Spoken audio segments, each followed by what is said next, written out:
Voilà, nous allons aborder la troisième et dernière méditation. En tout cas, on pourrait en faire d'autres sur le mystère de la visitation. Donc, puisque depuis le début, nous avons intitulé nos échanges « Le temps de l'Avent » ou « Le mystère de la visitation », parce qu'il y a vraiment une visitation du Seigneur pendant ce temps de l'Avent par la Vierge Marie. Nous allons aborder un troisième point qui ressort de ce texte dans une interprétation spirituelle, c'est l'évangélisation. Voilà, après avoir vu que le mystère de la visitation nous éclairait sur les attentes du cœur de l'homme et sur celles de Dieu vis-à-vis de l'homme, c'était la première causerie, puis sur la grâce de la communion en Dieu, et donc l'aspect de la communion sur un plan humain et l'aspect de la communion spirituelle. Nous allons voir à présent, toujours à travers une interprétation spirituelle de cet évangile, de la visitation, comment ce récit peut nous enseigner sur l'évangélisation. Le temps de l'Avent est l'annonce d'une grande joie ou d'une bonne nouvelle. Celle qui retentira dans la nuit de Noël par la voix de l'ange du Seigneur qui dit dans Luc 2, les versets 10 à 11, « Je vous annonce une grande joie qui sera celle de tout le peuple. Aujourd'hui, vous est né un Sauveur qui est le Christ Seigneur. Or, celui qui est né pour la grande joie du peuple, c'est-à-dire pour notre joie à nous tous, celui qui est né, c'est celui qui vient déjà en Marie. Donc, il y a attaché au temps de l'Avent quelque chose de cette dynamique d'évangélisation parce que le Christ est lui-même cette bonne nouvelle qui nous est annoncée ou qui vient jusqu'à nous. Donc le temps de l'Avent est le temps de l'annonce de cette bonne nouvelle. Cette annonce qui vient d'abord par les prophètes et cette annonce qui est aussi une promesse de Dieu qui est déjà tenue, qui est déjà donnée et que Marie porte en son sein, le Christ qui est cette joie pour tout le peuple. Relisons ensemble un tout petit peu maintenant ce récit de Luc 1, 39 à 45, le récit lui-même de la visitation, pour nous remettre dans le contexte. Donc Luc 1, 39, 45. En ces jours-là, et depuis le début je vous dis que en ces jours-là, c'est le temps de l'attente ou le temps de l'Avent, l'attente de la naissance, donc le temps de l'Avent, la naissance. En ces jours-là, Marie partit et se rendit en hâte vers la région montagneuse dans une ville de Juda. Elle entra chez Zacharie et salua Élisabeth. Et il advint, dès qu'Élisabeth eut entendu la salutation de Marie, que l'enfant tressaillit dans son sein et Élisabeth fut remplie d'Esprit Saint. Alors elle poussa un grand cri et dit « Bénie es-tu entre les femmes et béni le fruit de ton sein. Et comment m'est-il donné que vienne à moi la mère de mon Seigneur ? Car vois-tu, dès l'instant où ta salutation a frappé mes oreilles, l'enfant a tressailli d'allégresse en mon sein. Oui, bienheureuse celle qui a cru en l'accomplissement de ce qui lui a été dit de la part du Seigneur. » On voit bien que dans ce récit, il s'agit de rencontres personnelles ou interpersonnelles. Bien entendu, c'est la rencontre de Marie avec Élisabeth, c'est la rencontre de Marie avec Élisabeth et Jean-Baptiste, puisque clairement Élisabeth l'évoque ici en disant « Quand ta salutation a retenti à mes oreilles, l'enfant a tressailli au-dedans de moi ». Donc, il y a un lien aussi entre Marie et Jean-Baptiste, mais c'est aussi la rencontre d'Élisabeth avec Marie, bienheureuse celle qui a cru, et avec Jésus, béni est le fruit de tes entrailles. Donc, il y a ces 4 personnes qui se rencontrent. On pourrait dire, mais les enfants sont dans le sein maternel, ils sont inconscients, ils ne savent pas ce qui se passe. C'est curieux dans ce texte, il y en a même un qui tressaille dans le sein de sa mère. Et Jésus étant le Fils de Dieu, est-ce qu'on peut vraiment dire dans l'absolu que Dieu ne sait pas ce qui se passe à ce moment-ci? Dieu sait, puisque intentionnellement, Dieu envoie ou pousse Marie vers Élisabeth. Donc, il y a 4 personnes, ou il y a, selon ce récit, il y a 4 personnages dans ce récit. Marie, Élisabeth, Jean-Baptiste et Jésus. Or, cette rencontre n'est pas une rencontre quelconque. Cette rencontre manifeste clairement ce que Dieu lui-même veut communiquer ou donner à Élisabeth et à Jean-Baptiste à travers Marie et à travers Jésus. Nous allons voir donc que dans l'évangélisation se produisent 2 choses. Ça va être le premier point donc. La rencontre avec l'homme. Évangéliser, c'est d'abord aller à la rencontre des hommes, ou la rencontre de l'homme. C'est la logique du mystère de l'incarnation. Dieu s'est fait homme pour rencontrer les hommes et pour que les hommes le reconnaissent dans l'humanité. Ensuite, l'évangélisation, comme nous allons le voir, c'est la rencontre avec Dieu à travers l'homme. Donc il y a de l'humain, si vous voulez. Donc le premier point que nous allons aborder à présent, c'est la rencontre avec l'homme. Et le deuxième point, ce sera la rencontre avec Dieu. Vous voyez, toujours ce double aspect à la fois humain et divin ou spirituel qui ressort de ce texte. Il y a toujours les 2 aspects. On n'est pas dans du spirituel pur, on n'est pas dans l'humain sans le spirituel, mais le spirituel passe par l'humain dans cette rencontre. Et c'est très important pour nous de le réaliser. Souvent, on pense qu'évangéliser, c'est juste aller dire des belles choses de la foi aux gens et ils vont être convaincus. En fait, on rate beaucoup et on passe à côté de cette mission évangélisatrice parce que on ne prend pas d'abord en compte, comme Dieu et Jésus lui-même le fait, on va le voir dans quelques exemples, on ne prend pas d'abord en compte la personne elle-même, la personne humaine elle-même.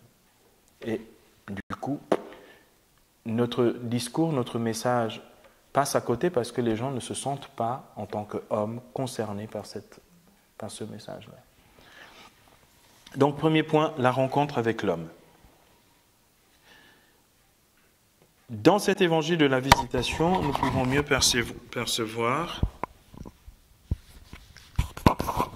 la dynamique de l'évangélisation, et on peut même dire la dynamique actuelle de la nouvelle évangélisation, qui justement met davantage le doigt sur cette nécessité de rencontrer l'homme.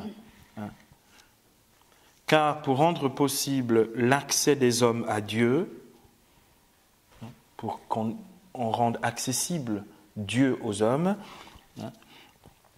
il faut tout d'abord rencontrer l'homme en tant que tel. C'est la raison pour laquelle le Verbe s'est fait chair. Et qu'il a été reconnu comme un homme, nous dit Philippiens chapitre 2. La mission de l'Église n'est pas seulement un devoir ou un précepte à accomplir.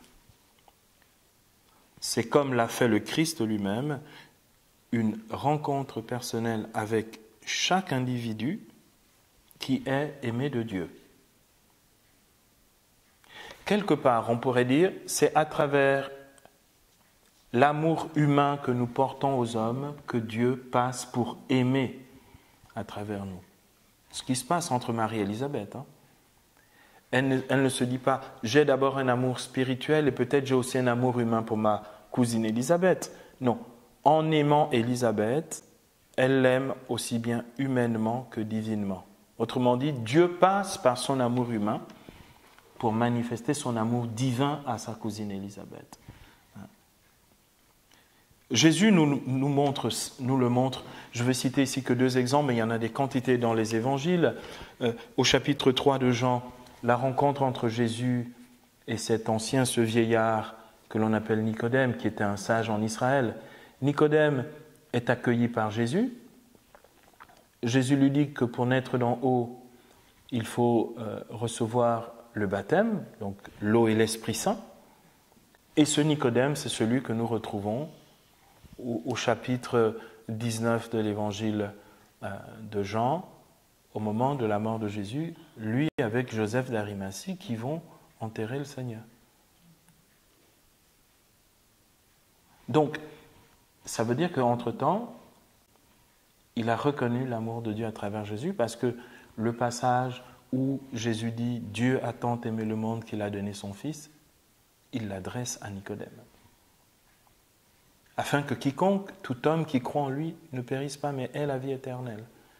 Donc, tout homme, c'est Nicodème et tous ceux qui adhèrent à l'amour de Dieu. Donc, Jésus montre à Nicodème qu'il est privilégié dans le sens où Dieu a un regard de prédilection, un regard d'amour particulier pour chaque personne. C'est le cas de Nicodème au chapitre 3 de Jean, mais c'est aussi le cas, par exemple, de la Samaritaine au chapitre 4, juste le chapitre suivant. Si tu savais le don de Dieu, Jean chapitre 4, verset 10. Et le don de Dieu, c'est quoi ? Le don de Dieu, c'est que Jésus rencontre cette femme qui a très clairement des problèmes affectifs dans sa vie. Il ne la juge pas. Il l'ouvre à l'amour de Dieu. Elle accueille Jésus.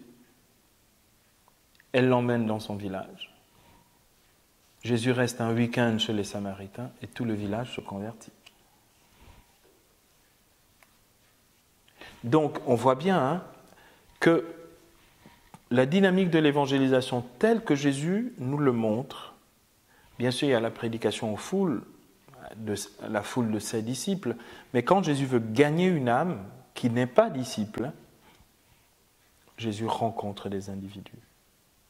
Une Samaritaine qui est censée pour les Juifs être une païenne, c'est-à-dire une idolâtre, et Nicodème qui est un Juif, qui attend encore la révélation du Messie et qui le rencontre en Jésus de Nazareth. C'est bien ce qui se passe ici entre Marie et Élisabeth et entre Jésus et Jean-Baptiste. Encore l'un et l'autre dans le sein de leur mère. Cette rencontre avec l'homme est concrètement ceci, la rencontre avec sa différence. La différence entre les hommes. La Vierge Marie est jeune. Elle est enceinte d'une façon différente. Donc elle est différente du point de vue de l'âge. Élisabeth est plus âgée. Elle est enceinte d'une manière encore différente. Malgré leur différence d'âge, malgré la grâce différente qui est dans la vie de l'une et de l'autre, Dieu va passer quand même à travers Marie pour emmener Élisabeth plus loin dans la connaissance de Dieu. Donc, 2 âges différents, 2 maternités différentes. Il s'agit aussi donc d'une rencontre dans la réalité concrète de la vie des personnes, dans ce qui fait la vie des personnes. Élisabeth se cache parce qu'elle a honte. Elle a honte parce qu'à son âge, on n'est pas enceinte à son âge. Elle se cacha pendant 6 mois. Or, il est dit que le 6e mois, c'est au 6e mois que l'ange Gabriel est envoyé chez Marie. Dans ce 6e mois où Élisabeth se cache, la Vierge va la rejoindre dans ce qui fait sa vie, c'est-à-dire elle est gênée d'être enceinte et la Vierge vient la réconforter pour dire, tu sais, ta situation n'est pas si...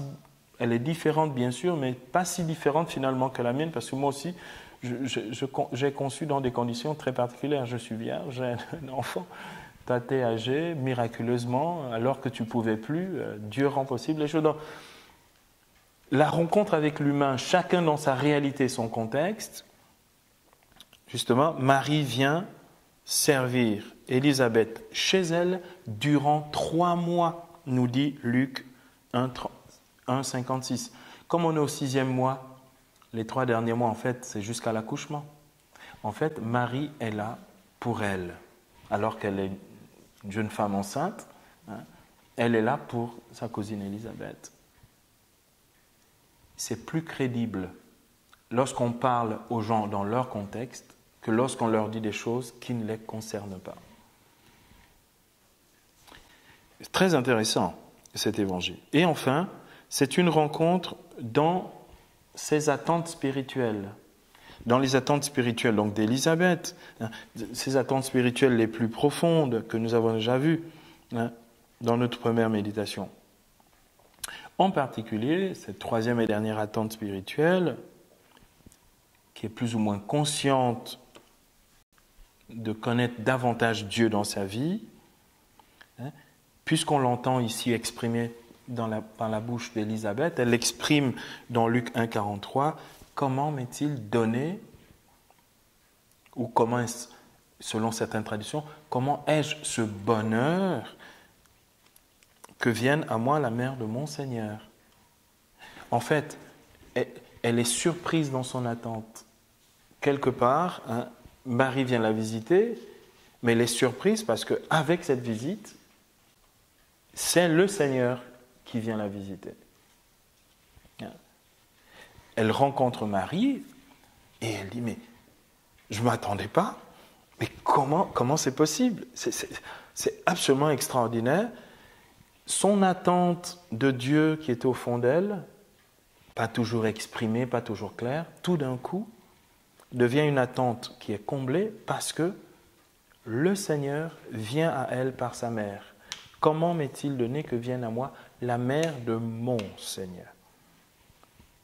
Donc il y a une vraie joie spirituelle qui se produit pour elle avec on va dire, cette visitation de Jésus dans sa vie, dans sa maison. Elle est Élisabeth, comme nous l'avons vu depuis le début. Elle est la maison de Dieu, elle est le temple de Dieu, et elle accueille Jésus dans sa vie. Voilà pourquoi, pour conclure cette première partie, on peut dire, et on doit dire, que l'efficacité de l'évangélisation repose sur la rencontre de l'homme, qui a besoin d'être respecté dans sa différence,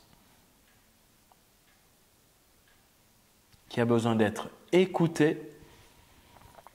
Et la Vierge Marie est là pour ça. Alors que Élisabeth se cache, elle a honte, elle est gênée, la Vierge vient l'écouter et lui donner sa disponibilité.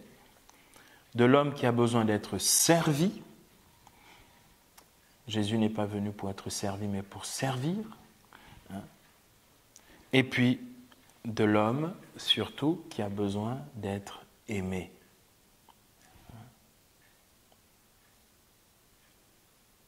C'est l'amour qui donne la crédibilité au témoignage chrétien.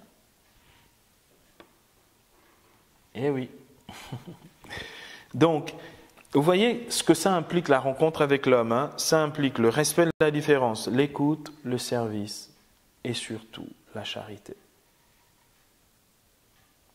Donc, on n'est pas à se dire, oui, mais bon, si les gens veulent rencontrer Dieu, qu'ils viennent à l'église, ils ne viennent plus.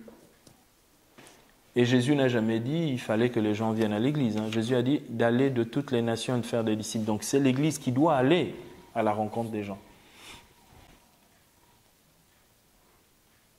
ils ne viennent pas. C'est normal qu'ils ne viennent pas. Il faut aller chercher les brebis perdues.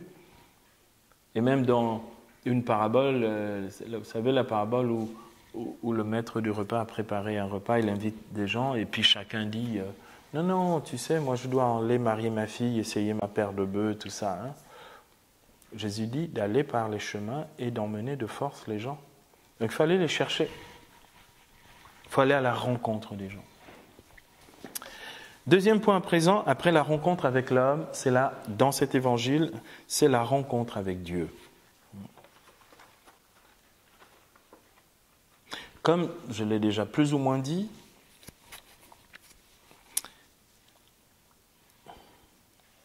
cette visitation que fait Marie à Élisabeth est aussi d'une certaine façon celle de Jésus à Élisabeth et à Jean-Baptiste. Jésus est là, il est vivant, il est présent. Donc, alors des fois on se pose la question de savoir, le mystère de la visitation, est-ce que c'est la visitation de Marie ou c'est la visitation de Jésus ? Eh bien, des deux.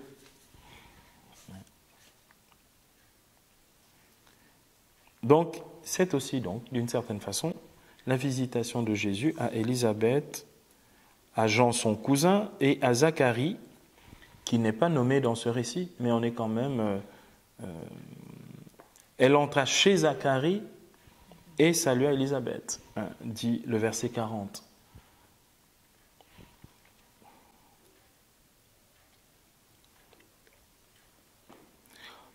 Il s'agit donc aussi d'une rencontre, peut-on dire, de ce point de vue-là, entre Dieu et l'homme ou avec les hommes. Et ce Dieu, c'est le Christ.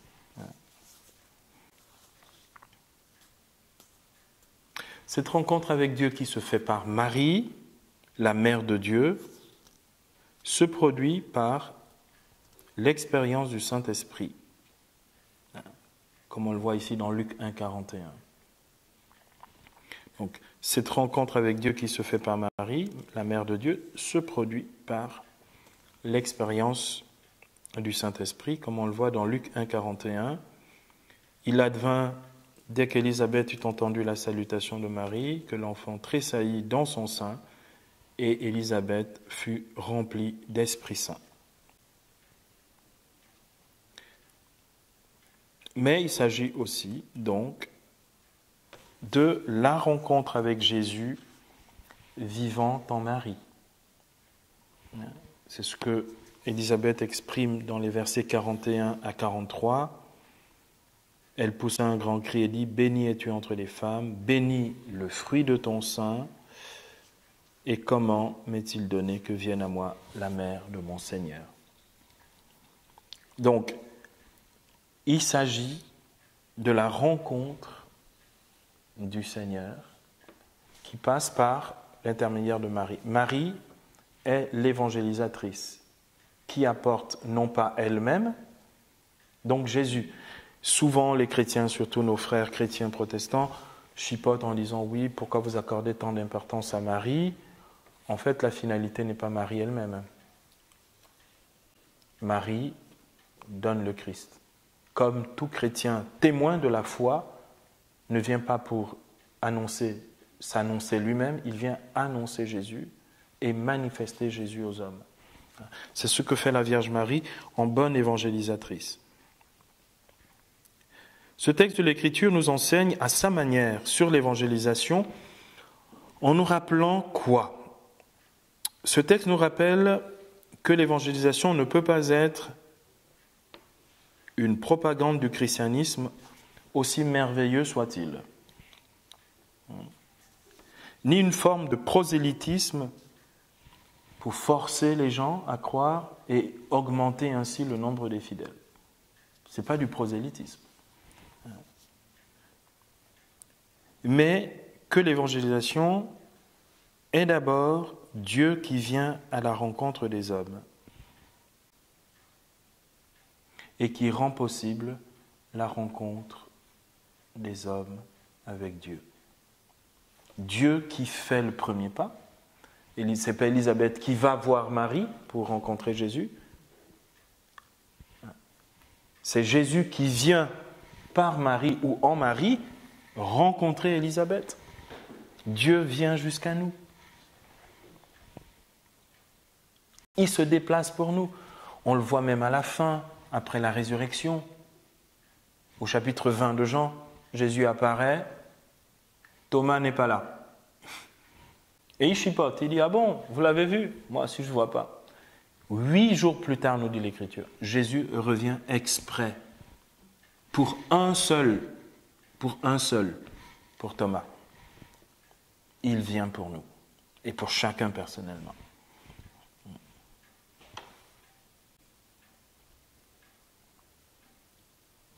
Par le baptême, les chrétiens sont de ce fait des évangélisateurs.